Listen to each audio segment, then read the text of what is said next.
What's going on, everybody, and welcome back to Comic Breakdown. In this video, we are jumping into Night Terror's Nightwing issue number 2, with this issue bringing the nightmare story of Nightwing to a close. We have seen that he is locked up in Arkham Asylum, locked up with Scarecrow. Now, Nightwing had been locked up because he is believed to have killed Batman, having no idea what is fully going on here. As he was locked into his cell, that is where he saw the love of his life, Babs, aka Oracle, being locked up in Arkham Asylum as well. And so now Nightwing focuses on rescuing her, on getting them out of Arkham Asylum, and figuring out what the heck is going on. So make sure you guys have subscribed to the channel, make sure that you like this video, and with that being said, let's dive into this breakdown.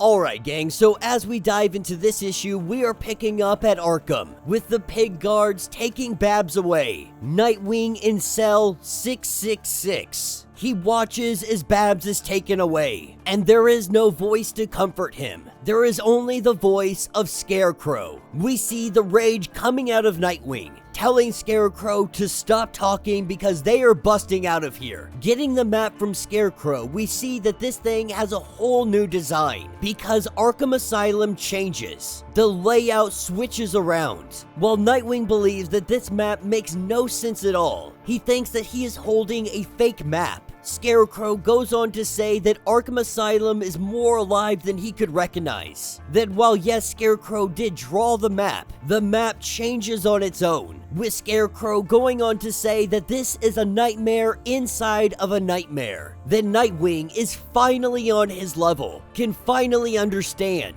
This is where we learn that the Batgirls are also in this prison, in cell 237 and 1408. The Bat family is slowly being grabbed up, but this is when the door opens for Nightwing and Scarecrow, because it is now time for lunch, as they all head off to the mess hall, Nightwing and Scarecrow being the last. As they go into the dining facility, what they see is that everybody is here, but more importantly, what Nightwing sees is Babs, slowly but surely being taken over as a computer, turning more into a cyborg than anything else. She tells Nightwing that if he doesn't escape, it will happen to him as well. This is when Oracle's system begins to buffer, as the update goes into progress. From up high, that is where we see Harley Quinn and her hyenas, jumping into the dining facility, causing all kinds of mayhem. In all of the chaos, Nightwing is trying to go after Oracle, but Scarecrow grabs hold of him and lets him know that he needs to stay down, that it is far too dangerous. Among all the chaos, we see Nightwing being able to grab some keys off a guard that was knocked unconscious. With Babs being taken away, him and Scarecrow, they take off.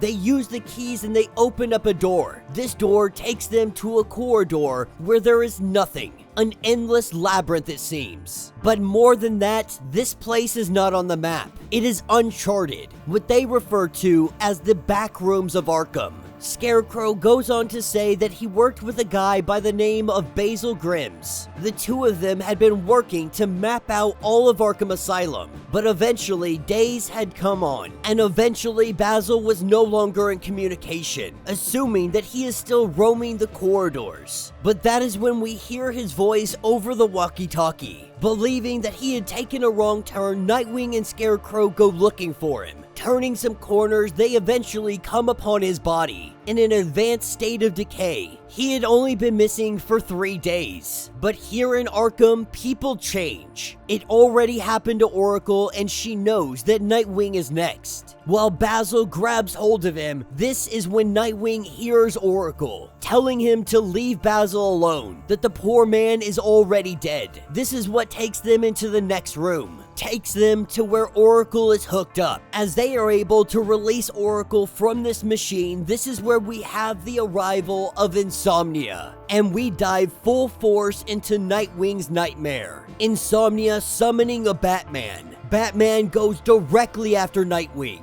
And with the two of them beginning to brawl, Oracle grabs hold of Batman, holds him in place so that Nightwing can take his punches. And up on the rafters, Insomnia taking the form of Zuko, trying to make Nightwing relive this whole situation. But for Nightwing, he has already lived this 1,000 times. That this is no longer his nightmare. In this place, Insomnia is his. We see Nightwing break the neck of Zuko. Falling to the ground, he gets back up to his feet. He fixes his neck and he laughs at Nightwing.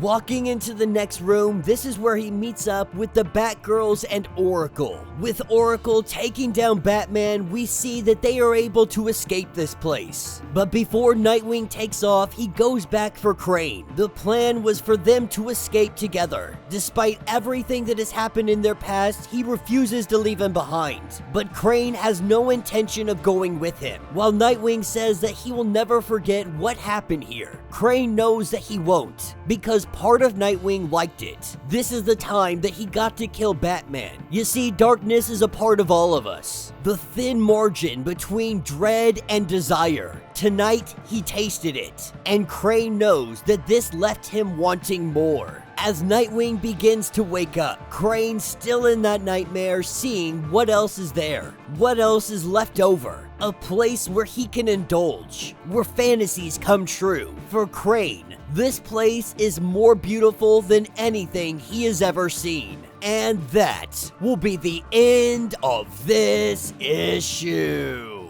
So let me know what you guys think down in the comments. Now that's quite an interesting way to end the story. Overall, the comic wasn't that grand, it was very quick. We pushed through one individual to another like it was from one panel to the other. Batman was taken out of the picture, Insomnia was taken out, Batman was taken out again, and then they're free. But this is kinda seemed to be the way of things when it comes to the Nightmare Realm. They face whatever it is they need to face and they are able to break out. It is interesting that Crane has stayed behind. Will he be a part of Night's End, the final issue to this whole series? Is he going to find something here that he has been looking for? Well, it leaves a lot of questions to be asked. I wonder more about Nightwing, because Crane had said it himself. This was the time that Nightwing had the opportunity to kill Batman. He did kill Batman. That darkness was let in, and he says that Nightwing had liked it. Could this be a turning point? Could Nightwing be the prince that fell? Could he go down a path that we could all never foresee? Because if Nightwing were to succumb to all of this, if he let that darkness in, that could be the end of the Bat family,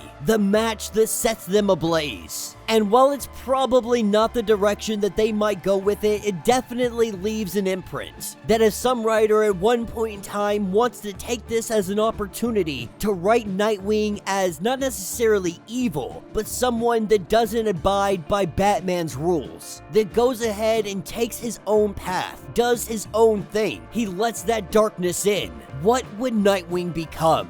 Let me know your thoughts, let me know your theories. If you would like to get completely caught up on everything going on with Night's Terrors, be sure to check out the link in my description as well as the top of this video. It will get you completely caught up on everything going on with this series. If you would like to support the channel, you can always do so by joining the channel membership. Much like Patreon, having multiple different tiers, from $1 to $50, from loyalty badges to comics every single month. Not only are you helping out the channel tremendously, but you are getting tons of perks in the process. If you are unable to do this, do me a favor, subscribe to the channel, like this video, hit that notification bell, and with that being said, until the next breakdown.